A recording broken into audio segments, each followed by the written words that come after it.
We already introduced a section about the class and object and learn a lot, and we already learned what is a class, which is mainly grouping a bunch of relevant data and methods in a single unit, like a student, book, admin. For example, a book has a book name, book ID, has some information like who borrowed the book, and so on. We learned about the object, which we can really instantiate or create too many of them from the single class blueprint. And we already studied too many built-in classes like the int, float, list, tuple, set, dictionary, and so on.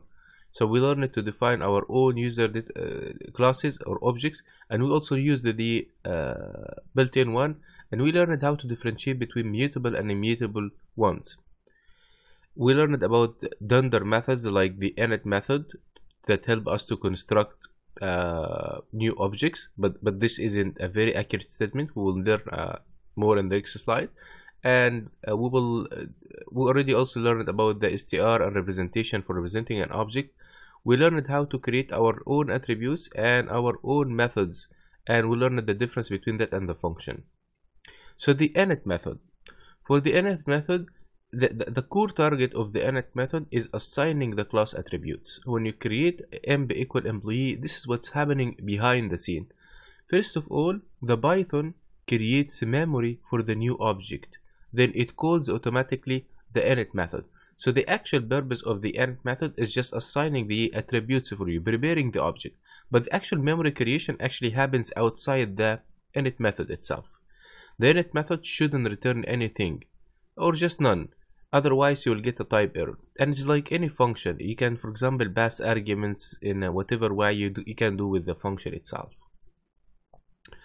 In terms of naming convention, as we learned, the class name should follow the camel casing, but the attributes and method should follow the snake casing.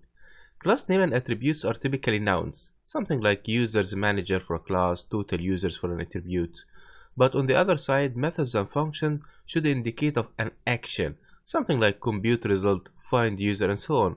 So this is something that I hope that you got so far from the projects that you did. We also learned about the encapsulation technique, which is mainly grouping variables and functions in a specific single unit. And this helps us to reduce system complexity. By that we mean, let's say that we aren't going to implement our stuff using OOB. There will be no classes. Just you are using the built-in classes. Then you will have to keep writing a lot of functions. And then your main will start to call a function, which will call a function, and then move from a function to another. This is more of a procedural programming style, and then it's a big mess. When you start to group things together, then things become much more organized. All of the things that belong to a book, we have them in a book class, and all of the information that belongs to a student, we have them in a student class, and all of the operation that admin can do are encapsulated in a admin class. Some people would relate encapsulation with data hiding. I know that some books write that, but I believe it's more proper to think that encapsulation is all about grouping them together. If you are coming from something like C++ with a struct is very similar to the class here in encapsulation. It's just grouping both them together. Hiding is another feature, and hiding isn't possible without encapsulation. So encapsulation is in my opinion, is all about just let's group them together.